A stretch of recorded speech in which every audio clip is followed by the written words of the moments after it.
Ladies and gentlemen, welcome to the Above the Bar podcast.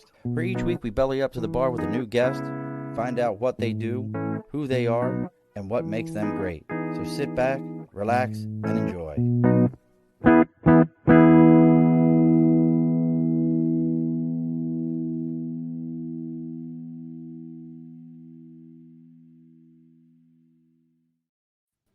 Alrighty, folks, welcome back to another episode of the Above the Bar podcast. It's your host, Sean. We have bellied up to the bar today.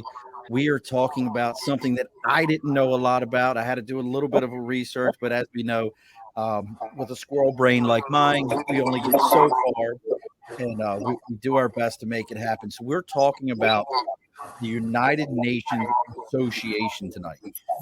Right? Somebody's got a little bit of a feedback going on. Got two mics feeding into it. Is that you, Peter? We'll figure it out here. Let's see. I can always figure it out. It's the easy way. All right. So, nope, that's not it. Let's see if it's that one. I don't know. I mean, is it? Let's see. I think I got it. Let's see. But we're talking about it's a speaker feed. Yep, I figured it out. Tom, somebody's speakers feeding back. I think it's you, Dave. So we're talking about the United Nations Association today. And I didn't know this was a thing. I didn't know what it was. I had to do a little bit of research myself into it to figure out what the United Nations Association was. So we're going to be talking about that today. But we've brought back with us the most majestic, the beautiful, the stunning, the keeps me on my toes when I make mistakes at any given time. And you can ask all the politicians throughout California, and they will tell you the same exact thing. We've brought back with us today, we have Miss Kristin Manna. Oh my gosh, Sean, it's always a pleasure. I hope I don't step you up. I try to have interesting questions. You keep me on my toes. Okay. You keep me on my toes. And then I love your show. Thank you. Dave, I'm getting feedback when you're in. If you can stick those headphones on. The feedback's on your end. On mine? Yep, two mics. And then we have with us the most dapper of all of us. I feel like I'm underdressed here at the bar today. I've only got my T-shirt on. He is very stylish, a jet setter, has probably the best title that I've seen in a while because, I don't have a title. I thought I was good as a director of something.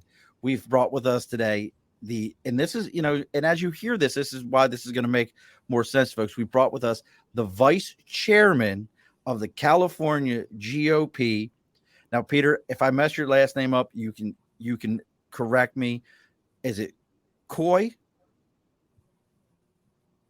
Can you hear me, Peter? I think you froze. I froze Peter. Froze him out. It's Quo. Peter Quo.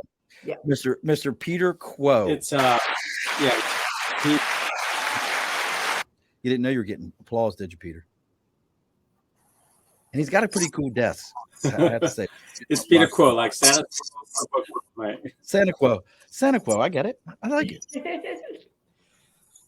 Okay. You are Apple Podcast. Yes. Karam, yes, we're on. We have an Apple Podcast. Yes. Can you hear me? Okay? I can. And we've brought with us, the man who's going to be able to tell me everything about the United Nations Association. We have with, and we thought we were just a regular bar. He's brought his own piano with us today. So we're actually a piano bar today. We're not dueling though. We have with us today, Mr. Dave Rice. Hello, and can you hear me, Sean? I can. I'm still getting feedback from somewhere. Yeah, I don't. Let's see. Keep talking, Dave. Say hello to me for a second. No, I've muted you out. And every time I mute you, when I mute you, it cuts it off. So I don't know where we're getting it from. If there's a second device that's coming through, but we'll figure it out. So let's go ahead and get some housekeeping done real quick, folks, before we get too far into this.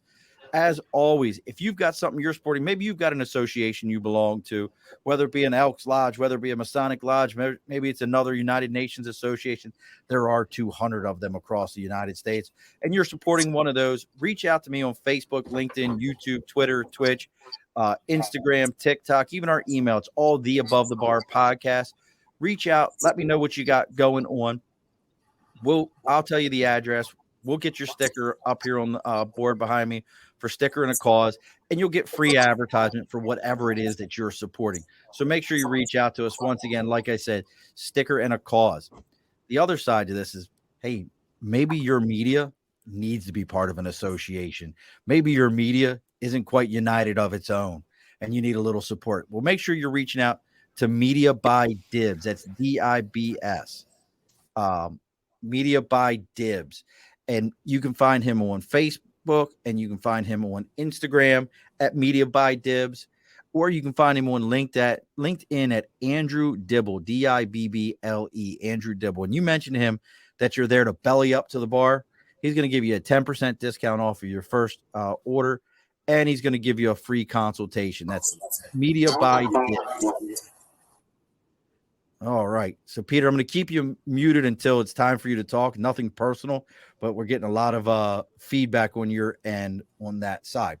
So, I'm going to let you guys talk to me about I'll tell you what I know about the United Nations Association.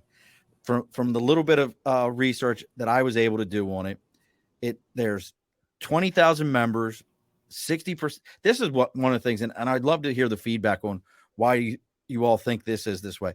60% of the membership here is under the age of 26, with 200 chapters across the country. And it's all about global engagement. I was super surprised. You can't find him on the podcast. Who can't you find on a podcast there, Nate? I don't know what you're talking about. But what really kind of surprised me on all this was the fact that there were so many young people. Dave, as the president of your chapter, and you'll see it scrolling along the bottom, folks. That's una-oc.org. I'll let you talk first. Why do you think there's so many young people involved in this? Yeah, okay. Can you hear me now, Sean? Oh, great. So, it's really interesting. Young people today are really interested in the term sustainable. Anything sustainable is whether it's climate, the environment, anything regenerative. Young people are very into it. And so what the UN is really known for today is for the Sustainable Development Goals. And we'll talk more about that, I'm guessing, on this show. But to answer your question, those goals, which are basically the 17 goals that has been set for the world, it's called Agenda 2030. There are targets for each of the goals starting 2030, starting with ending poverty, ending hunger, quality healthcare, quality education, gender equality. Young people are very attracted to these goals. And then, as we'll talk a little more, not only are they interested in them globally, but we are working on a program called Local 2030, which is applying those goals to our communities here locally. And that's where it gets really exciting, and we're getting a lot of interest from young folks in particular. I like what Nate or what my buddy Tom says. Indeed, we want our children to survive it. And they will do better as long as they listen to their parents. And that's just, as a dad, that's your survival is very dependent on how well you listen to me. So now I'm going to toss it to you for a second here, Peter.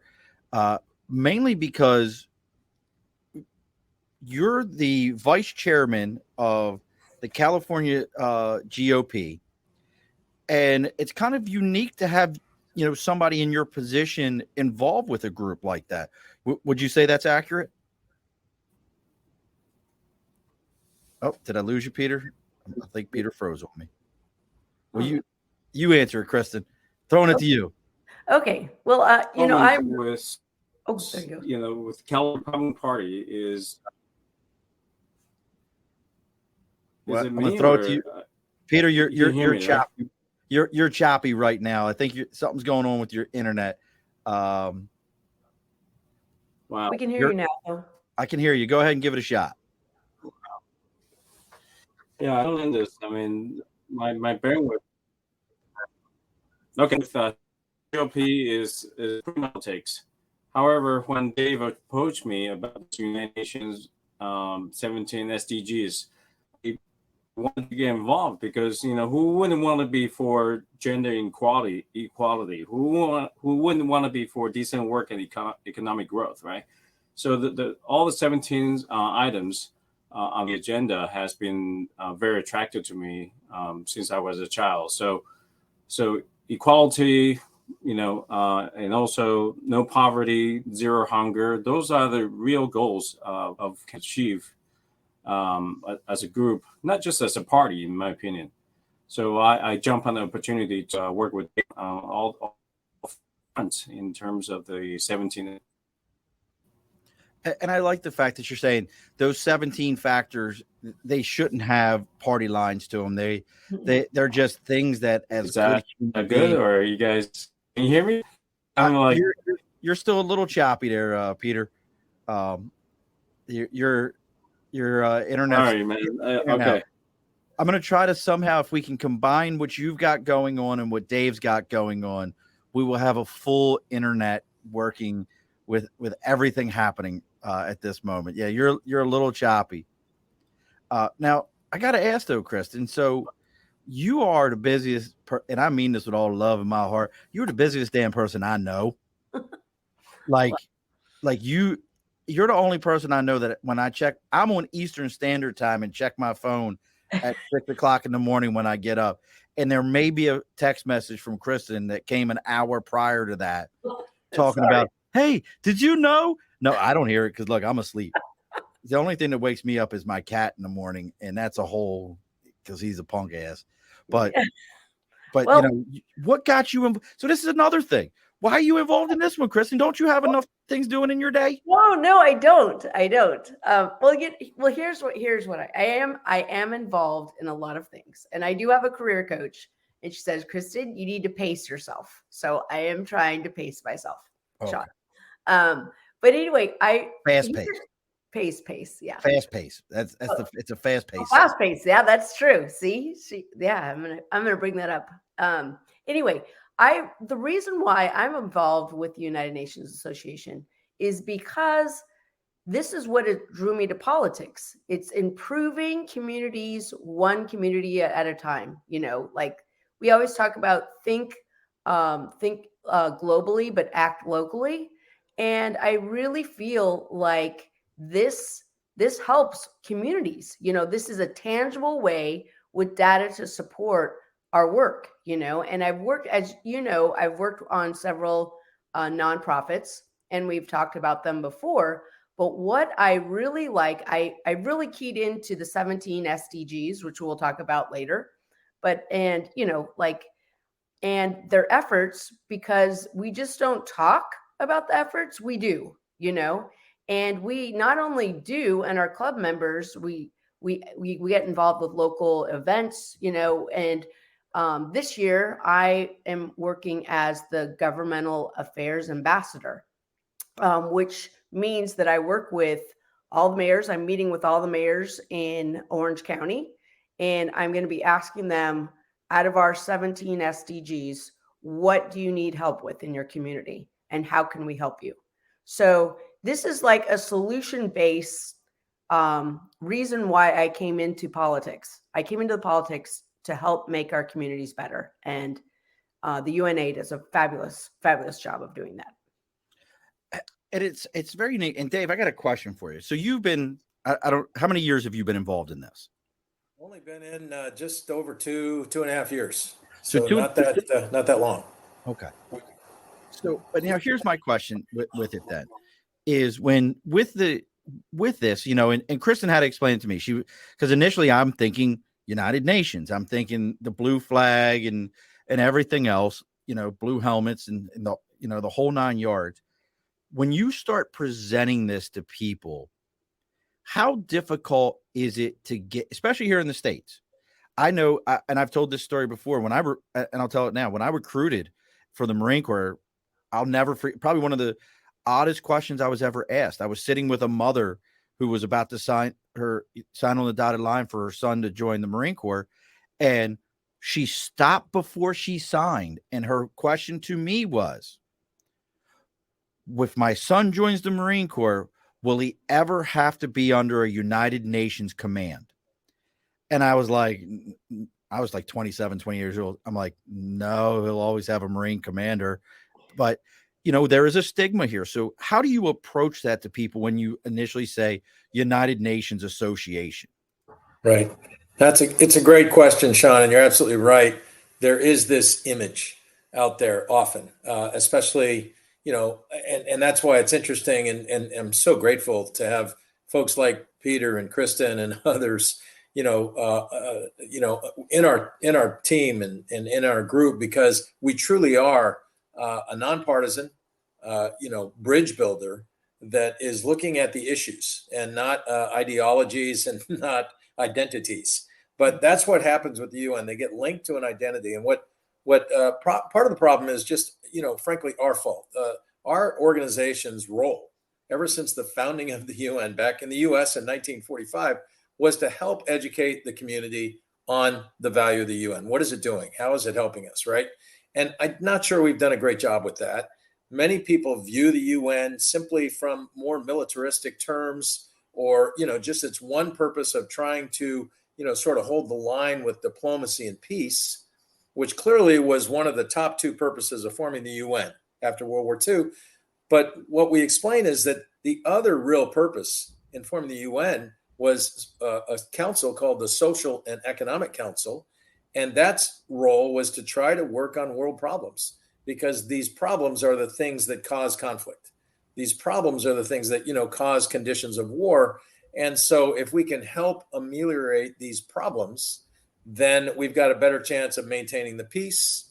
And so that's where the World Health Organization came from, UNESCO that works on education for kids, and all of these great things that the UN really does that we just haven't done a great job of letting people know about, distributing vaccines globally to millions of people, helping refugees, providing, maternal health care around the world. So there's a lot there. We just need to better explain it. And like I said, it's so interesting that, we don't really, in the States, we don't know.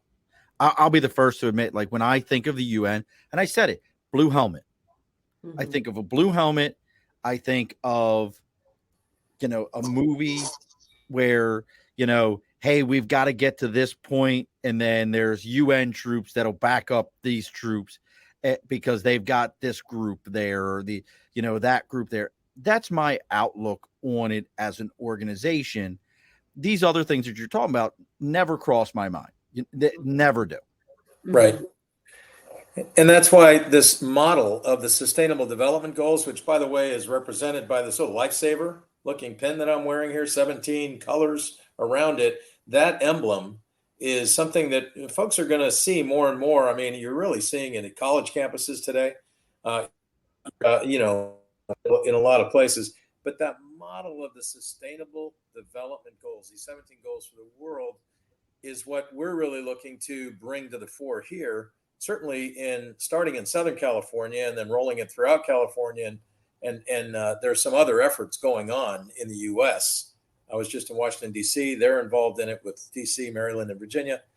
But as this all grows, then it'll become more apparent that we're all in this together, just working on solving problems in a reasonable way that has to do with setting targets and having everybody work together to measure success. Now, I'm going to toss this over to Peter here for a moment. Now, Peter, you said that, when you mentioned that, hey, you got involved in this and, you saw the value in those 17 goals. When you present this, though, to people within your party who, again, I know from spending all my time in the Marine Corps, we've got that, United Nations, mentality of like, oh, that's bad. I'll be the first, we're brought through that mentality. How is it received, or what is your approach as somebody within that party to get people to understand that, no, this is a good thing. This is a positive thing. That's another great question. I mean, Sean, I initially, when I started this about 9 months ago with Dave, I was skeptical because this is UN, and it seems to be this new world that everybody thought about, and of course, as a Republican, like you shy away from it, right? But the more I look into the actual goals, and to me, it was like the end goal of politics is actually these goals: no poverty, zero hunger. I mean, on and on, right? So I asked myself, if we try to achieve those things, does it make a difference if it's a Republican or Democrats or even UN, right? And I chose to work with them to achieve those goals instead of just saying that this is the new world order that has nothing to do with me, because I see poverty firsthand in countries like Indonesia and third world countries in Africa. We see them. People just don't have food to eat. And how could you, as a government, and if you have the ability to help, why wouldn't you, right? So I think, at the end of the day, the goals is what every government should strive for, and equal justice. I mean, who will be against that if you're a party, right? I mean, so at the end of the day, I look at our party platform, which is the California Republican Party's platform, and the 17 SDGs. It's very similar. This is what we're trying to achieve: education for all, low energy cost, and justice. No human trafficking, right? And who would be against those things? That puzzles me. So when I realized the goals are very similar to my own platform, I went for it. Now I love my Tom. Him and I spent many an hour on a train to somewhere, and Tom is probably the most left person that I can tolerate, and I love him for it. And Tom says the entire capitalist economy is against those things. I gotta ask, what are our feelings on that? That the entire capitalist economy, those things that we're mentioning, because I know his viewpoint on it. All these type of, because I hear those things and I'm a libertarian. So all those fall right smack dab into my wheelhouse of leave people alone, let them live their lives, provide what they need to, and don't mess with them. That's my outlook on things. Mm-hmm. Everybody should have that right. And I've got to ask. So, and look, I can see Kristin. She's chomping at the bit. Look at her. She's ready to go. Ready to go. Okay, so I do get a lot of feedback from my local OCGOP about this. I won't make any more comments about that because I love them. They just need to break down the barriers. Like there are things that people believe about the UNA that aren't true. Or the United Nations, and especially their national efforts. And the thing that is, we're not asking people, we're not taking money from people's taxes. We're building alliances with nonprofits that are out there that are helping us to develop these and to meet these solutions. So we're working with Second Harvest, we're working with United Way. We aren't asking for taxpayers' money. We're working with nonprofits to help us to meet these goals and meet these needs in our communities. So, we're not asking for an additional tax to be on people. We're building alliances, and that's number 17 is building alliances. And so we're building alliances with nonprofits and associations and entities that will help us meet our goals and help us with ending hunger. We're not asking taxpayers to give us money. We're working with entities out there. There's enough people asking for my money. Trust me. Yeah. Exactly. I just listened to the news today where they said, "Hey, don't do your taxes yet. Sean, I really want to get. Yeah. Yeah, we just listened to that this morning. But you know what? Though it brings up a question though, Peter, is with this that act locally, think globally. On a local standpoint, where you've got 9 months, David's got 2 years, almost 2.5 years doing it. Kristin, you've got a few months of doing it. What have you seen from a local standpoint where you're already seeing a local impact that you're like, when you have those questions that come to you that you can say, did you know? What are you seeing already? Well, I think Dave. So when I Dave, started this thing, sorry. Dave Go was ahead, Peter. muted. Yeah. I got Dave muted. I'm going to get to when I Dave in a started minute. Okay. So when I started this thing, I heard this saying from this mentor of mine, who's a Republican volunteer, and he told me this: Peter, you someone to fish. If you fish, you feed them a lifetime. But if you teach them how to teach fishing, you change the world. And exactly what That is the best. doing right now. I love that. Again, there are second saying giving away the food, and there are people teaching how to fish. But my job as a technology ambassador, that title that Dave had helped me to get, was to actually using capitalist solutions to solve these problems. And a perfect example will be an agriculture technology that I actually was able to see firsthand in Taiwan. They were growing coffee using a drip system, the pH balancer detector. I mean, it was just sort of something I haven't seen here in California in terms of agriculture technology. But by applying that to in Africa, teach them how to teach fishing, duplicated this system, it can change the world. They can triple the harvest in terms of the tomatoes they're growing over there. So I think, at the end of the day, to answer that question from the audience earlier, there's no capitalist giving money. Yes, but we're buying the solution from the cap to the local, which is given to the farmers to triple their productions of crops. So that's why it's the first result from a small town out of nowhere in Taiwan to be able to bring their technology to the world, and vice versa. There are so many technologies right in Silicon Valley that we can share with the world, and there's no other ways faster to share with the world by the United Nations Association. So that's exactly what the 17 SDGs is all about, was to learn from the locals and share with the country. So, yeah. That makes sense to me. Look, if it doesn't make dollars, it doesn't make sense. And if you ain't got the money to buy the technology or to get the technology out of somebody's hand, they're not going to give it to you. I get it completely. I know exactly what you're saying. Now, David, I'm going to unmute you, and I'm sorry, David, that I got to keep muting you. It's just the feedback. I apologize.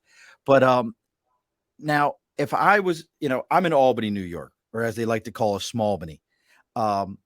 If I wanted to get involved or, to research, what's my process in any of this? Yeah, great question. And at some point, I probably want to come back a little bit to your earlier questions too, Sean, on the capitalism, on what are we doing. But yeah, the thing you do is you just go look up unausa.org. And that's our national organization headquartered in DC, that we do have, as you mentioned, 200 chapters in the country. We also have a number of campus chapters at universities because students, again, are so interested. But somebody could, you could just get directed to a local chapter if you want, or, today in this Zoom world, post-COVID, you can pretty much connect with any chapter. And frankly, we have a lot of folks from around the country that connect into our meetings often. But it's just a matter of signing up for a group in an area that you're passionate about and you want to contribute to. We're almost all volunteers in this association. There's a few groups that have some paid staff, but most of us it's a volunteer organization, and we're not unlike Rotary clubs and many who we collaborate with. So, kind of to that point, you just said, what are you accomplishing? Well, one of the big things we're doing is we want to be a catalyst.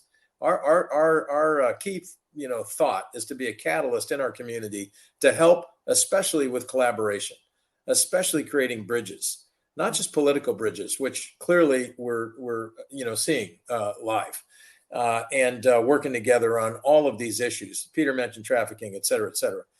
But the collaboration that's needed, as you know, our society is not very good at linking organizations together. And so there's this huge need to be smarter about how we work together in concert to try and be more effective at solving problems. We're really kind of spinning a lot of wheels, wasting cycles in many ways when we don't do that. So that's one key thing. And then we're really looking to establish teams of experts in communities to solve each of the problems, like food shortage right now, or housing prices, or crime, or all of these various issues. Let's organize task force and expert teams to go ahead then and look at. So that's kind of the plan going forward with this whole thing. I don't want to take up too much, but I want to come back to your question too about the capitalism thing, and just say this one thing. One of the biggest things today is climate, right? Climate, I think most everybody's going to agree, is a problem, needs to be addressed. One of the best advocates of climate change out there is one of the top capitalists in America.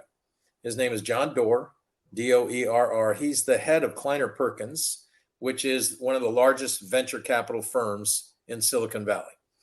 And he just wrote a book called Speed and Scale that lays out a very elaborate plan on what are our issues for solving climate and how are we going to do it with goals and objectives and market-driven incentives that are all pure capitalism based to help get us there.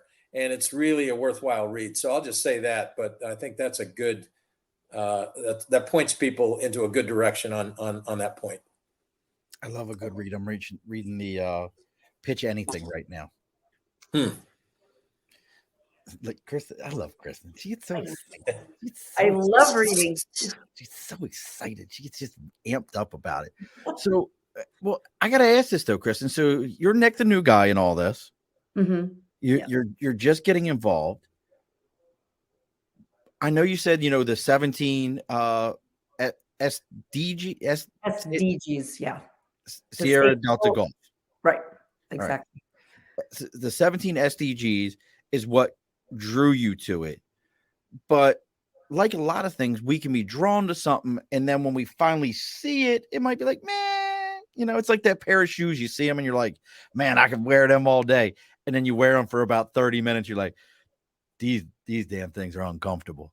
Yeah. What, as the new person, you're past that 90-day mark and you're still there. What's keeping you involved, or what would you say to somebody who's like, hey, I'm interested in this? Because I'll tell you right now, when I initially hear it, I've already told you that was my first thing. Kristin reached out to me, like, she didn't want to talk about the UN. What's keeping you involved? It's really the teams that we're developing and the work that we're in the progress of doing. And like I said before, I've been involved with other nonprofits, and we throw an event, we get people to come, and it's a big hoopla, and then I'm like, well, what did we do? And that's what I love about the UNAOC and the UNA, is that we have data to support, that like by 2020, it used to be a local 2020, because that was our goals by the year 2020. And I've heard Dave say this before, but in our efforts for hunger, we decreased hunger by half, And so, the thing is that we're working on effective measures that are being driven. Like, we have data results on what our results are. And I think, that is truly like a testimony in itself. And I feel like, there are lots of great nonprofits that do lots of great work. But what drew me to the UNA was the SDGs, but also the data to support their efforts, and the teams that are involved. I sit in these, we have meetings once a week, more than once, but we have one meeting in particular, and it's the leaders, in these different SDGs. And I sit there and I'm like, God, I'm in a room of giants, and I'm like, these people are talking about changing our world, and I'm like, they have such amazing, amazing ideas. And I just feel like I am so blessed to be here. So that's that in a nutshell. That is why I'm a part of the UNA. I'm going to follow that up then, Kristin, because I got to follow it up with a question. Yes. So some of us are optimistic and some of us are pessimistic. Mm-hmm. I have a tendency to try to be optimistic when I hear things until I see implementation. Too many years of listening to people say every plan is perfect until execution. Has there been anything from an optimistic standpoint where you heard somebody say, hey, we're going to go ahead and we're going to do this, and you were like, ain't no way we're doing that? And Dave, if you want to jump in afterwards, I'll give you a shot at it afterwards. But you were like, ain't no way that that's happening. And in the time you've been there, you've at least seen the framework or it's starting to move to that direction where you can see it happening. I think in particular with the UNA, I would say in particular, I was really surprised that like one of our goals is to end poverty. And I'm all, ending poverty, come on. It's always going to be there, right? And I'm like, wow. And this is like the first month that I'm in there and I'm like, oh, brother. They're like, you're going to sell me on that? I'm like, that's not happening, right? But when I saw, because I've been with other entities, and they're like, oh yeah, we're going to do this, we're going to end homelessness. I'm like, you're not going to end homelessness. But the thing is that they have, like, back to the 2020 and how Dave showed us the data to support that we cut poverty in half, we helped. I mean, that is a huge number. And I'm like, I don't think anybody else has done that, and we have a lot. I'm going to pause you for a second. When you say we've cut that in half, and if you need to pass it to Dave, we'll pass it to Dave. But what does that mean to say you've cut poverty in half? Because, you still go outside. I spend time in New York City and it still looks the same to me. Right. Well, yeah, we better pass the data. The data, man. All right. Yeah, what Kristin's referring to is the sustainable goals are for a period of 2015 to 2030. They're sometimes referred to as 2030. And the climate goals, Paris Accord, all these goals are targeted at 2030. So you hear that date a lot, right? But the initial set of goals started in 2000. And in 2000, that's when they started setting up goals. And they did from 2000, actually it was 2015, not 2020. They set these initial targets: end poverty, end hunger, quality healthcare, quality education, gender equality. And what they found, and what the UN did globally, these are globally, they started setting up targets and then metrics, or what they call metrics or measurements, to measure progress. All right.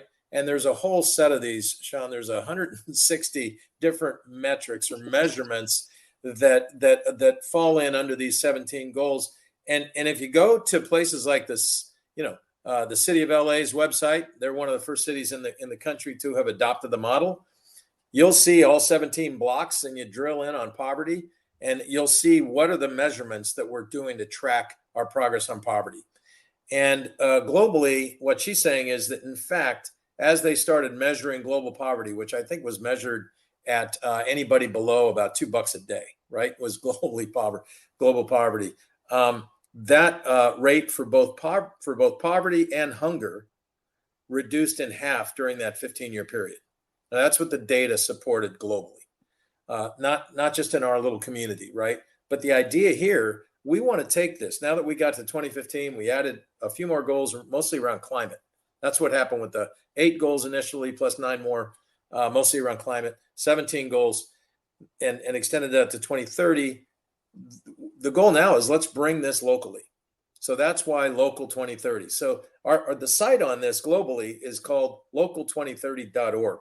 And if folks are interested in this program, to see what countries are signing up, what progress is being made, et cetera. That's the place to go. In the U.S., basically, LA, New York, Hawaii have been three of the major hubs.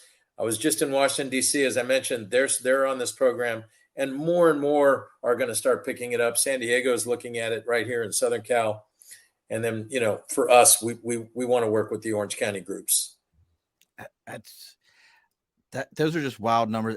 But you know what? I'm gonna have to go talk to your chief technology officer for a minute. Peter, you got yourself muted. I can't unmute you, Peter. You muted yourself.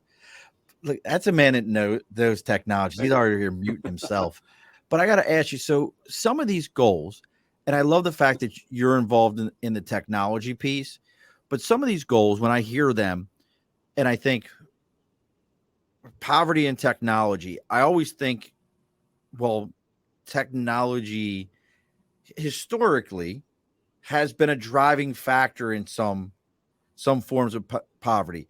When you think about, items that get created that make building easier, that make less people have to be involved in a process, how in a situation like this is technology helping? And look, technology is also, we can say technology in the environment, we have better machines. So how in a situation like this is technology helping to drive the 17 SDGs? I have a big smile because this is the answer I've been wanting to give. My wife is in Indonesia all the time, and the level of poverty between the rich and poor is so high there. It's a little bit crazy. Now, so when I was assigned to be the technology officer, the first country I thought about is Indonesia, because there are, Indonesia is the fourth most populous nation in the world. And so many people are younger people, they don't have a job. So the first project I'm going to bring into Indonesia is electrifying all their motorcycles. And that number is going to be about 100 million motorcycles.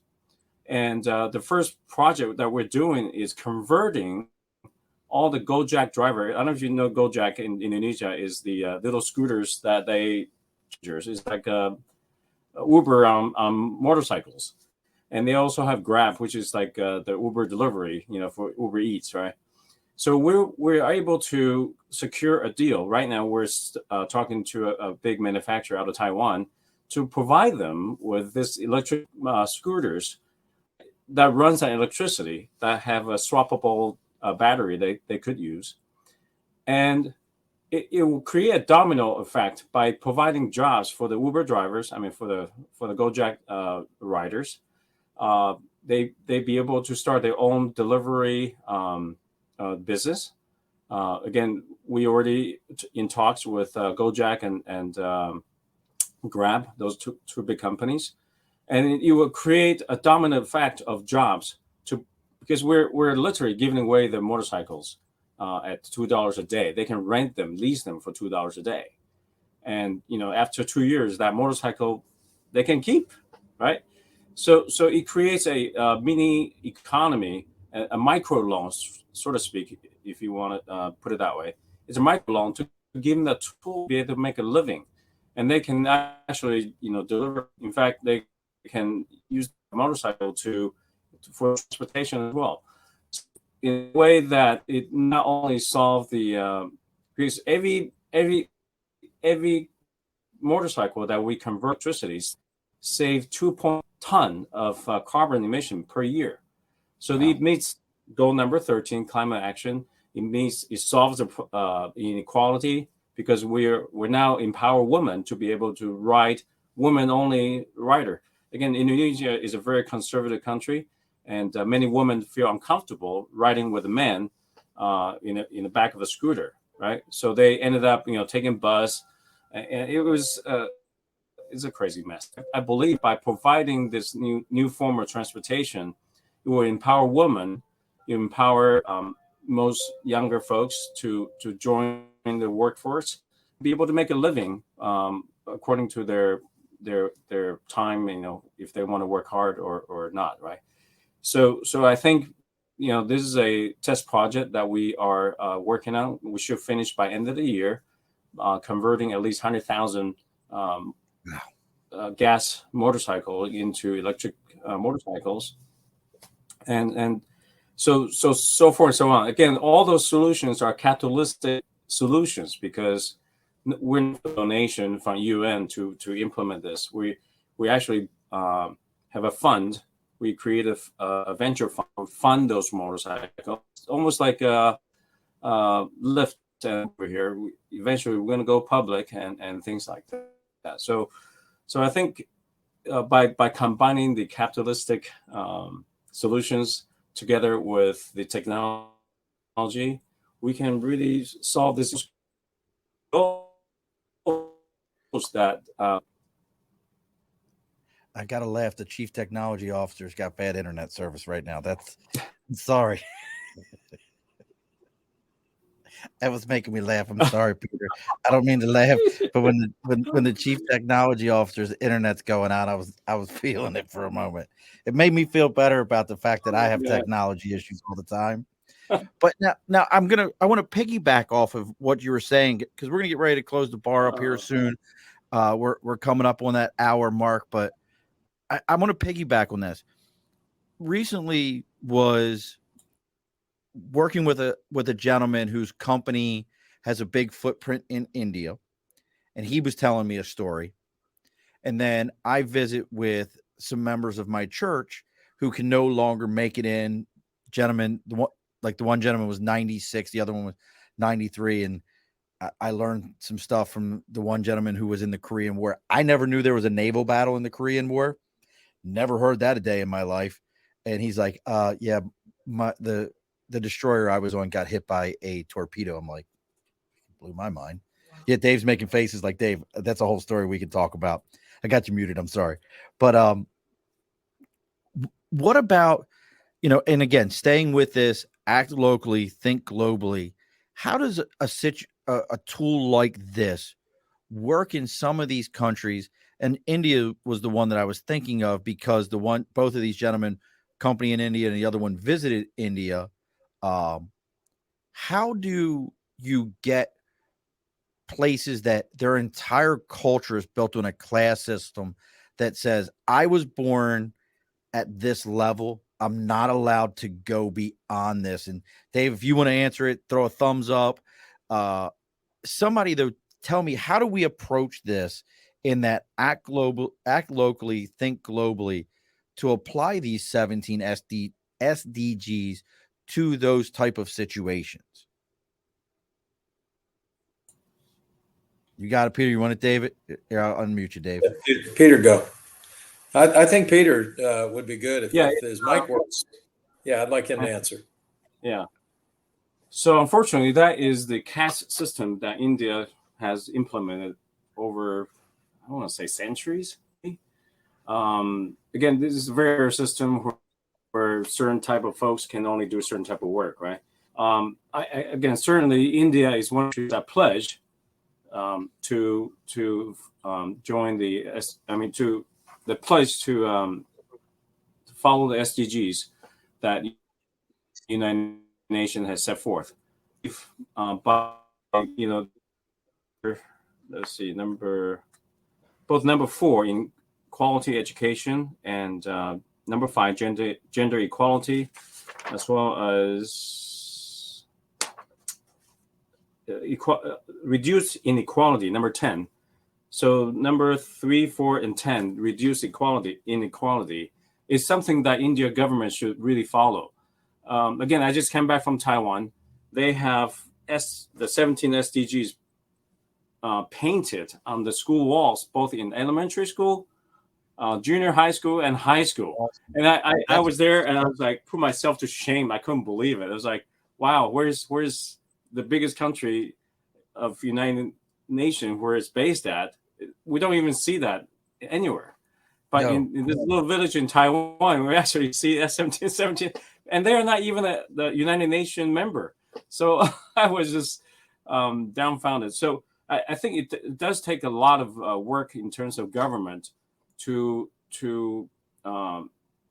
to change that, so that they can be, join the United Nations in that sense. By, again, a lot of people, including folks from India, despise the caste system, because this is America is a country based on equality, right? So I think it will take the will of the government, and people do want it, want to have equality. So I think if that happens, I don't know when, but it'll be great. And again, our goal is before 2030, the caste system will be gone, and I certainly hope that would happen. Now, have you set for yourself, and I'm going to kind of take this question around the horn. So I'm going to stick it to you first, Peter. Sorry, because I already still had you unmuted. So we'll give the other two a chance to think about it. Have you set, of those 17 SDGs that, folks, look, you can find those on una-oc.org. You can find them on UNA USA.org. You can find those on there. Again, 200 chapters across the U.S. You can find Kristin Manna, and it's Manna, Dave Rice, and Peter Quoy. Did I say it right, Quo. Peter? Quo, like Quo. status quo. Yeah. Status quo. Peter Quo. See, I butcher names all the time. If anyone knows me, like I have an applicant tracking system, ATS system I work with at work. I'm the guy that puts next to people's names in parentheses the pronunciations, because I jack names up all the time, and I have to. Or I would just call you and be like, I don't know what. So I do that. So have you set, of those 17 goals, any one in particular that you say to yourself, this is mine, this is the one that, if in my time involved here, if I achieve this one, this is the one that I would be happy to say I achieved? Yes and yes. So here in front of me is a list of the 17 SDGs. This is my own list. And under each 17 SDGs, I'm starting to plug in technologies that could solve each problem. So, for example, goal number 7, affordable and clean energy. And I have this company called newscalepower.com. What they are promoting, or they got approval, is the modular nuclear power. Size of a shoebox, can actually power a whole city, a small city. So modular nuclear power. Movie, Peter, I saw that movie. I saw Keanu that. Reeves. I saw that movie where the shoebox reality, nuclear power. I mean, yeah. What's The his solution name? is there. Stallone might have been in that or something. Yeah, I remember Keanu Reeves and the motorcycle. They ran away from it. Keanu Reeves might have been involved in that. But of course, nuclear technology. Nuclear power is a lot for nowadays, and plus this company already got their approval back in October from U.S. Energy Department for mass production. So again, the solution is there. Of course, wind and solar is still viable, or clean energy. So that's just one example. The capitalistic solution can actually solve to meet the goals. And not only in a Komodo fire system, for example, is under goal number 9, industry, innovation, and infrastructure. This is a material that you put on anything, it would never burn. You can coat it with, coat your house with this Komodo fire system, and you never burn. You guys need that in California. In a wildfire situation here in California. So I'm plugging one company at a time. And some of the or even human trafficking, we have a facial recognition. If you lost your child, that system can find your child within 0.2 seconds, and it's been implemented right now at the British underground system. So again, the solutions is there. It's just the will of government to even know about this, and that's where my job comes in. I want the world government to know that, hey, solutions are there for you to meet these goals using technologies, because we often just give ourselves a pat on the back. Great job, nice report, and 2030 going to come here in a blink of we can at least I can ask myself, I have done my work. Let the people around the world know about this. Yeah, I did my part. Right. Yeah. How about you, Kristin? What's your one that you're like, you got yourself muted? There you go. What's your one that you're like, this is my one? Well, I have three. So can I share? 5 minutes. Okay. So my first one is no poverty. I really feel like I was just reading an article about Santa Ana in Orange County, and we are on I'm in a hunger cliff. And the county is now going to have weekly hunger drives and food drives. So I just really like hunger has been it. I just feel like people need to eat, to survive. And I just feel like in our world, in our country today, with the price of goods and inflation, I think, oh my gosh, I really would like to, help with people with that. And my other one would be really like good health and well-being, and I'm applying to be a commissioner for community service in the city of Tustin. I hope to get it. But what I'm going to be doing is, as a commissioner, is working with entities. And that's also what I want to do for the government. My government affairs ambassador is to work with each city in Orange County and find ways to tackle hunger and well-being and also education. Because I think my grandfather always told me, he's like, Kristin, education is the platform to success. And I think, you know what, if you have a will, there should be a way that everybody who wants to get an education can get an education. So those are my three that I'd like to tackle. All right, Dave, because we can unmute you now. Good. All right. So the thing that I want to say is that, first of all the goals are completely interrelated. They all affect each other. And so it's really not just, picking one or they all affect each other. What I'm most interested in is helping our community here by the framework of setting targets, collaborating, and actually then using data to start gauging our progress and really working smarter. Because if you look at our system today, our societal systems to solve problems, it's not very functional. They're kind of broken.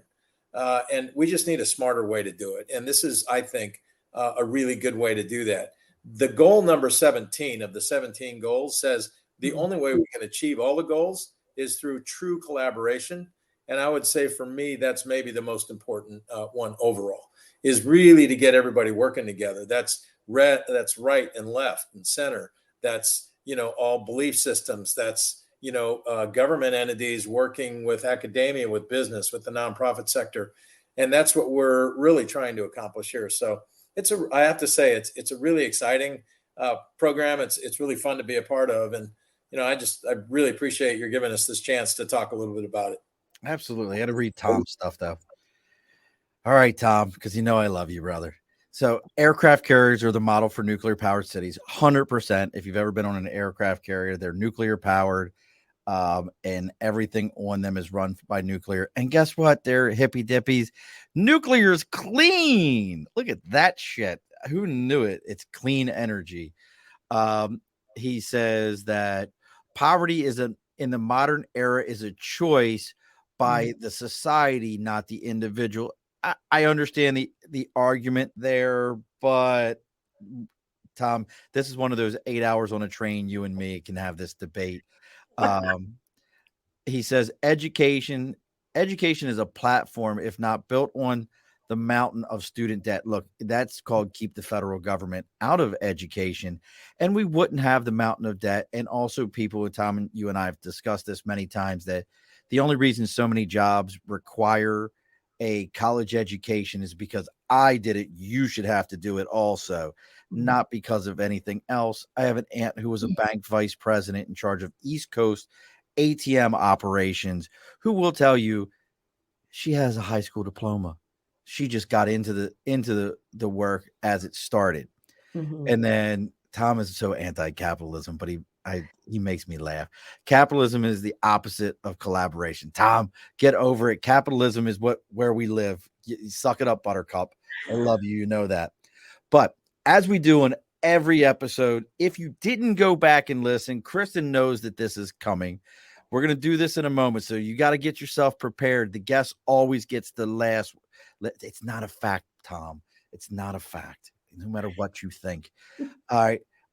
The guest always gets the last word. But look, folks, if you're finding us through Peter, through Dave, through Kristin, make sure you take a moment, whatever platform you're listening to us with. If you're watching us live right now, give us a 5-star rating, put a review on there. If it's on Facebook, LinkedIn, YouTube, Twitter, Twitch, give us that 5-star rating. If you're listening to the audio afterwards, whether it be Apple, Podbean, Spotify, Stitcher, whatever it is, that 5-star rating, it might sound like one of those shows that your kids watch and they're like, go ahead and like and subscribe. Guess what, folks? We need you to like and subscribe because no one hears this message unless you do. The algorithms are put together. I'll ask my chief technology officer, Peter, and he will tell you that if you don't hit that like and that 5-star rating, the technology does not know to push this forward. It doesn't know that people want to hear this. So you've got to go out and do that. Make sure you're also checking your local, see if one of those 200 organizations is in your local area. Again, that's unausa.org for the national. If you're out in California, or as my friends call it, Khalifa, it's una-oc.org. Make sure you give them a check. Kristin, since you're the only one right now, oh no, Peter unmuted himself. So we'll start with, I'm going to let you last because Kristin, we have a history. You didn't know that we had a history. It sounds horrible saying it that way. It's a good history. Good history. I don't want my wife to be like, what's this history, or her husband, but we have a history. But Peter, we'll start with you. What is the final word from you?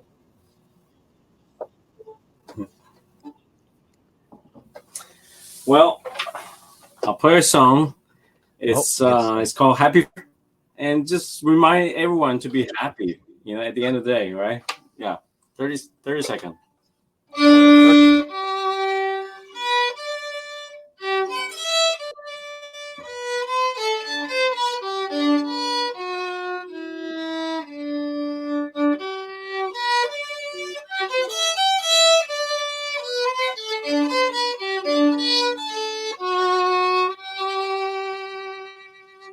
It's an old Honduran folk song. I hope you like it.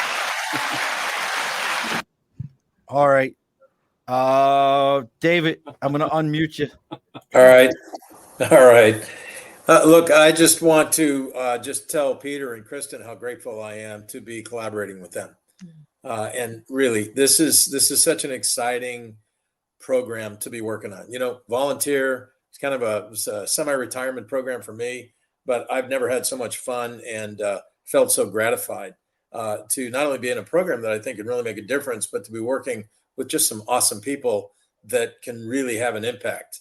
And so anyway, I'm just grateful. And thank you again so much for this chance to let people know about this.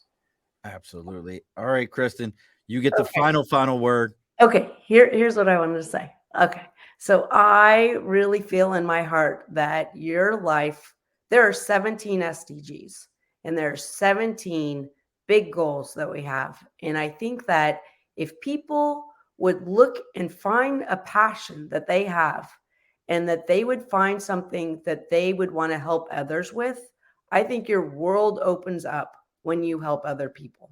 And I think it reshifts your priorities, and we're really here to help other people and make this world a better place. And I think whatever steps you take, everybody can work on making this world a better place. All righty, folks. Be sure to push your stool in. This has been an Earplug Podcast presentation. Found on earplugpodcast.com, iTunes, SoundCloud, and wherever your favorite podcasts are found.